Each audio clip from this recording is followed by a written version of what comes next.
Hello guys, easy met 2.0 में welcome है। कैसे हैं आप सभी लोग? उम्मीद करता हूँ शानदार और ज़बरदस्त होंगे। आज के सीजन में बिहार डीएलएड का मैथ क्वेश्चन सॉल्व करने वाले हैं, जो सारे प्रीवियस ईयर क्वेश्चन हैं। ठीक है, तो शुरू करने से पहले मैं बता दूं, चैनल पर आप नए हैं तो सब्सक्राइब करिएगा और लाइक भी करिएगा। ठीक है, चलिए शुरुआत करते हैं बिना वक्त को गवाए। यहाँ से क्वेश्चन स्टार्ट होता है।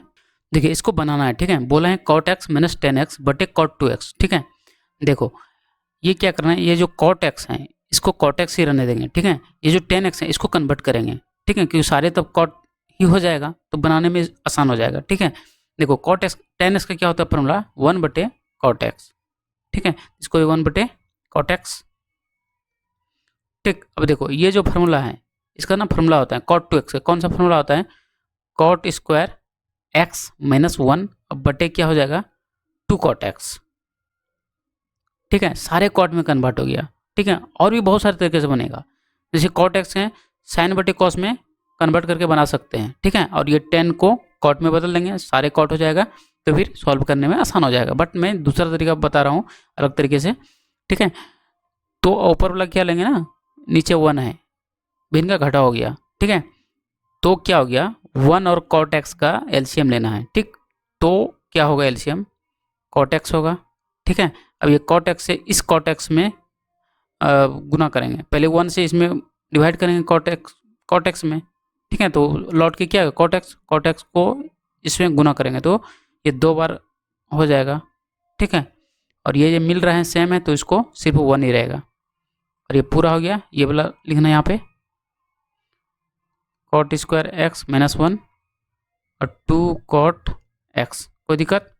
देखो एक बार और जाएगा, ये ऊपर नीचे कर देंगे कॉट एक्स माइनस 1 अब बटे कॉट एक्स यहाँ पे मल्टीप्लाई, और ये 2 कॉट एक्स ऊपर चला जाएगा और नीचे क्या आ जाएगा ये कॉट स्क्वायर एक्स माइनस 1। ये सेम है कैंसिल, ये और ये कैंसिल, खाली क्या बचा 2 बचा, यही क्या हो जाएगा आंसर। ठीक है, अगली क्वेश्चन सॉल्व करेंगे। देखिए बोला है क्या है, बहुपद a x square plus x plus c का आलेख किस प्रकार का होगा। ठीक है, देखो ये जो बहुपद है ना ये द्विघात समीकरण का है। किसका? द्विघात समीकरण का, क्योंकि घात इसका कितना है 2 है, घात कितना है 2, तो ये क्या है द्विघात समीकरण। ठीक है, तो द्विघात समीकरण हम किसको बोलेंगे?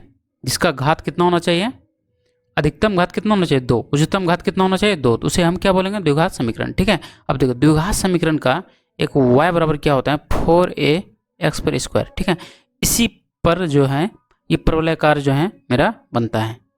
ठीक है, अगर यदि a का मान क्या रहे धनात्मक प्लस में, जो भी रहे 1 2 3 जो भी वो भी है प्लस में आना चाहिए जो भी है।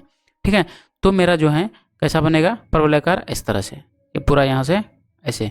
ठीक है, अगर a का मान मेरा क्या है माइनस में, ठीक है, तो ये नीचे की तरफ जाएगा। ठीक है, किसकी तरफ? नीचे की तरफ, तो यही मेरा परवलयाकार होता है। ठीक है, उम्मीद करता हूँ समझ आया होगा। अगला क्वेश्चन की बात करते हैं। अगली क्वेश्चन है, यदि किसी त्रिभुज की एक भुजा बढ़ा देंगे तो बहिष्कोण प्रत्येक अभिमुख अंतःकोण के योग के बराबर होगा। ठीक है, देखो पहले तो आंसर इसका क्या होगा बी होगा। कैसे होगा बी वो मैं बताता हूँ। देखो एक त्रिभुज हमने बना लिया, ऐसे करके बना लिए। ठीक है, नंबरिंग कर देंगे A B C, A B और सी। बोला है एक त्रिभुज को, एक भुजा को हम बढ़ा देंगे, या तो हम इसको बढ़ा सकते हैं या तो इसको, या तो इसको बढ़ा सकते हैं। ठीक है, यहाँ पे डी ले लिए। ठीक है, देखो यही मेरा बहिष्कोण होता है। क्या होता है? यही मेरा बहिष्कोण। ठीक है, अब देखो एक्स ये अंतःकोण है एक्स वाई जेड, यहाँ पे कोई भी ले लेते हैं आर ले लेते हैं। ठीक है, अब देखो जेड प्लस आर मिलके कितना होता है 180 डिग्री। कोई दिक्कत है? और X plus Y plus Z बराबर कितना होते हैं 180 डिग्री। अंतःकोण का योग कितना होता है त्रिभुज का 180 डिग्री। कोई दिक्कत? अब देखो हमको साबित क्या करना है, अभिमुख अंतःकोण के योग के बराबर होगा कौन? बहिष्कोण। मतलब x प्लस वाई अभिमुख मतलब ये दोनों, ये और ये। ठीक है, किसके बराबर होगा? इसके बराबर होगा। यही हमको साबित करना है। यही क्या करना है? साबित करना है। ठीक है, अब देखो देखो ये हो गया मेरा फर्स्ट और ये हो गया क्या सेकंड, फर्स्ट एंड सेकंड से।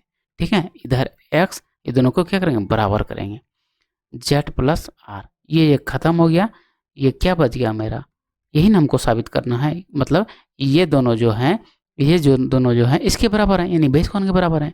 ठीक है, तो आंसर मेरा क्या हो गया? ये वाला आंसर हो गया। कहीं कोई समस्या है? कहीं कोई परेशानी? ठीक है, अगला क्वेश्चन। देखो एक परिमेय संख्या के लिए कौन सत्य होगा, ठीक है, एक परिमेय संख्या के लिए कौन सत्य होगा, यही हमको निकालना है, ठीक है। अब देखो बात करते हैं हम, बात क्या करते हैं ऑप्शन की। देखो परिमेय संख्या अपरिमेय संख्या होता क्या है, ठीक, अपरिमेय संख्या मेरा होता क्या है, जैसे कि मान लिया जाए कि 22/7, ये क्या है अपरिमेय संख्या, क्या है अपरिमेय संख्या, ठीक है। मतलब अगर यदि हम भाग देंगे, क्या करेंगे, भाग देंगे किसमें, 7 से 22 में, ठीक है ना, तो ये ना कभी कटेगा ही नहीं, पॉइंट में आएगा, ठीक है, पॉइंट में आएगा, लेकिन ये कभी पूरा पूरी भाग नहीं लगेगा, ठीक है, ये चलते रहेगा। अब देखिए इसमें भी एक लॉजिक है, क्या चलते रहेगा, मान लिया जाए कि कैसे चलते रहेगा, इसको डिवाइड करके देख ही लेते हैं।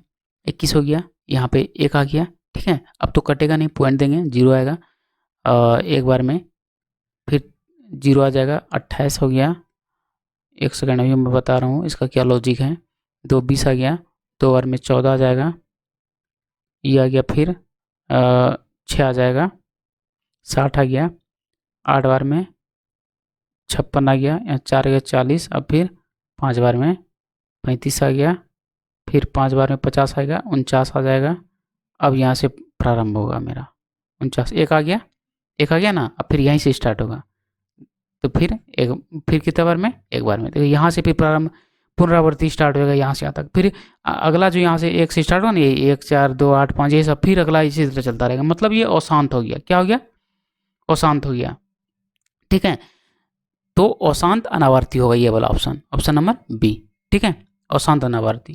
कोई दिक्कत है, यही पहले मेरा आंसर हो जाएगा, कोई दिक्कत, चलो, क्योंकि ये आगे जो चलेगा ना ये पुनरावृत्ति चलेगा, ठीक है, कोई दिक्कत, चलो। और अपरिमेय उसी को बोलते हैं जो कभी आपस में अशांत ही रहे, शांत और अशांत समझ में आता है ना, ये अशांत हो गया, शांत जैसे कि हम डिवाइड करते 2 से 5 में, ठीक है, ये 2 बार में, ये 4 हो गया, 1 पॉइंट देंगे 0, ये 5 बार में, ये खत्म हो गया, ये शांत हो गया, क्या हो गया, इसी को शांत बोलते हैं, इसको अशांत हो गया, ठीक है, कोई दिक्कत। अब देखो चलो ये हो गया, √5 √2 ये सब क्या है अपरिमेय संख्या, इसका वर्गमूल नहीं निकले, ठीक है, √3 ये वर्गमूल इसका निकलेगा नहीं, ठीक है, तो ये सब क्या होता है अपरिमेय, और भी बहुत सारे अपरिमेय संख्या होता है। चलो अगला क्वेश्चन, तो ये बोला है किसी पूर्णांक संख्या p के लिए विषम संख्या के रूप में लिखना है, ठीक है, देखो p के लिए विषम संख्या निकलना, विषम संख्या होता क्या है 1 3 5 7 ये सब होता है, चलते रहेगा, जो 2 से भाग ना लगे, ठीक है, ये क्या होता है विषम संख्या, ठीक। अब देखो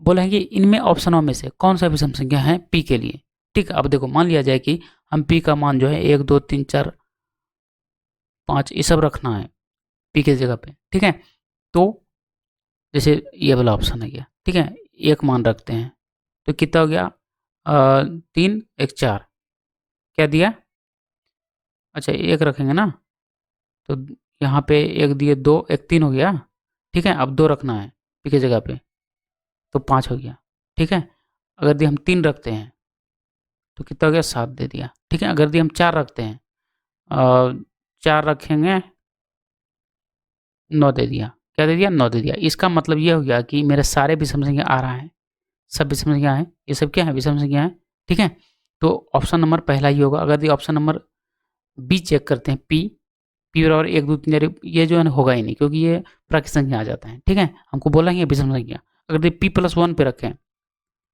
एक रखेंगे 2 आ जाएगा, तो यहीं पर खत्म हो गया, आगे जाएंगे ही नहीं, ठीक है, 3p+1 इसको अगर एक रखेंगे ये हो गया 5, ठीक है, अगर दी हम 2 रखेंगे ये कितना हो गया, ये हो गया 7, अगर दी हम 3 रखेंगे यहाँ खत्म हो गया, यहाँ कितना हो गया 10 हो गया, ठीक है, कोई दिक्कत, तो ये भी नहीं होगा, तो ऑप्शन नंबर पहला ही होगा, ठीक, क्योंकि विषम संख्या बोला गया है। अगला क्वेश्चन बात करते हैं, देखिए यदि किसी चरों का आरोही या अवरोही क्रम में सजाया जाए, ठीक है, चर मतलब क्या कुछ भी, जैसे 2 4 8 12 15 ये सब चरों के बारे में बोल रहे हैं, आरोही या अवरोही क्रम में सजाएंगे, तो ठीक बीच के चर मान के समूह को क्या कहते हैं, बीच वाले को, ठीक है, जैसे कि मान लिया जाए कि इसको आप सजा देंगे आरोही क्रम में, ठीक है, ये देखिए 2 हो गया, अब इसके बाद लिखेंगे 4 हो गया, उसके बाद यहाँ 1 है, तो 1 तो पहले यहाँ पे लिखाएगा, 1 2 4 हो गया, उसके बाद 12 15, ठीक है, ये आरोही क्रम में हो गया, ठीक है, तो ये मेरा क्या हो गया आंसर, ऑप्शन नंबर पहला, ठीक है। चलो अगली क्वेश्चन की ओर चलते हैं,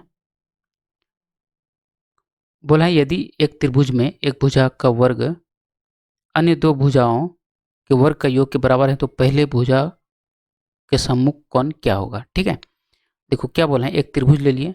ठीक है, ये त्रिभुज हमने ले लिया, त्रिभुज बोला है ना, बोला है कि वर्गों का योग के बराबर है तो पहले भुजा के सम्मुख कोण क्या होगा। ठीक है, देखो ये ना पाइथागोरस प्रमेय के बारे में बात कर रहे हैं। कौन सा? पाइथागोरस प्रमेय। ठीक है, देखो पाइथागोरस प्रमेय होता क्या है, ये होता है पाइथागोरस प्रमेय। ये ले लिए ए, ये ले लिए बी और ये ले लिए सी। ठीक है, अब देखो इसके बारे में बोल रहे हैं कि एक भुजा मतलब कौन सा भुजा, ये वाला भुजा, कर्ण का बारे में बात कर रहे हैं। ये क्या है? कर्ण। इसको अगर यदि वर्क करेंगे यानी ए सी को वर्क करेंगे, ये दो भुजा आपस में क्या होगा? बराबर होगा। ठीक है, ये क्या होगा? बराबर होगा।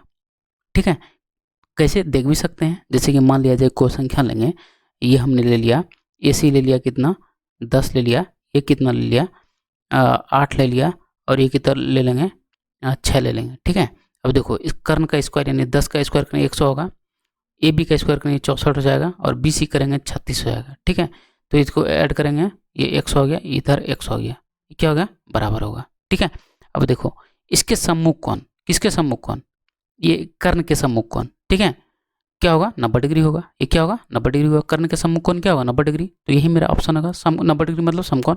ठीक है, सो ये शॉर्ट कोण बना दिए। ठीक है, किसमें? शॉर्ट कोण में। इसका ना एक थ्योरी होता है, क्या होता है? थ्योरी। थ्योरी कुछ नहीं है, इसका जो है ना मतलब दो त्रिभुज लेंगे ऐसे करके।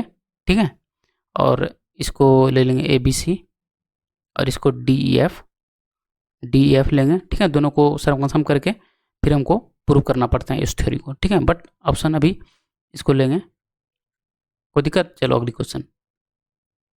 निम्नलिखित में कौन चौवन का अभाज्य गुणनखंड है? ठीक है, अभाज्य गुणनखंड मतलब समझ में आता है? अभाज्य गुणनखंड जो है 2 से स्टार्ट होता है। किसे? 2 से, मतलब किसी से भी भाग ना लगे, किसी से भी भाग ना लगे, वही अभाज्य संख्या मेरा होता है। ये क्या है? सब अभाज्य संख्या ये है। ठीक है, बोल रहे हैं कि 54 का जो है ना अभाज्य गुणनखंड में लिखना है। 54 का मान लीजिए एलसीएम लेंगे, लघुत्तम निकालेंगे इसका। ठीक है, तो कितना आएगा? 27 आ जाएगा। फिर अब तो 2 से कैंसिल होगा नहीं, 3 बार में चला गया, यानी कि 2 गुना 3 पावर कितना है? 3। देखिए 2 भी अभाज्य है और 3 भी अभाज्य है। ठीक है, 2 भी अभाज्य है, 3 भी अभाज्य है, यही तो मेरा आंसर हो गया। अभाज्य गुणनखंड तो लिखने बोल रहा है। ठीक है, ऑप्शन नंबर पहला। ठीक है, अगला क्वेश्चन देखिए, बहुपद 2x square minus 4x plus 6 मूलों का योग निकलना है। क्या निकलना है? मूलों का योग। मूलों का योग क्या होता है? Alpha plus beta, formula minus B बटे ए। कोई दिक्कत है? देखो ए का मान हो गया 2, बी का मान हो गया -4 और सी का मान हो गया सिर्फ 6। ठीक है, माइनस बी, अब माइनस पहले से है, अब -4 में है। ठीक है, ए का मान कितना हो गया 2। ठीक है, ये दोनों माइनस होने क्या हो गया? प्लस हो गया। ये दो 4 से 2 बार में यानी 2 से 4 बार में, सॉरी यार, डिवाइड किए 2 से 4 में, 2 से 4 में, तो कितना आया? 2। ठीक है, अगला क्वेश्चन। चलो अगला क्वेश्चन बोला है 5 संख्याओं का माध्य कितना है? 18 है। कितना है? 18। ठीक है, अगर एक संख्या हटा देंगे, 5 संख्याओं का माध्य कितना है? 18। कितना हो गया? 90। एक संख्या हटाएंगे तो बचा कितना? 4 है ना बचा, उसका माध्य कितना है? 16। ठीक है, अब बोल रहे हैं क्या, जो हटाया गया संख्या क्या है? घटा देंगे दोनों में। ठीक है, ये 2 हो गया 26, यही मेरा क्या हो जाएगा? आंसर हो जाएगा।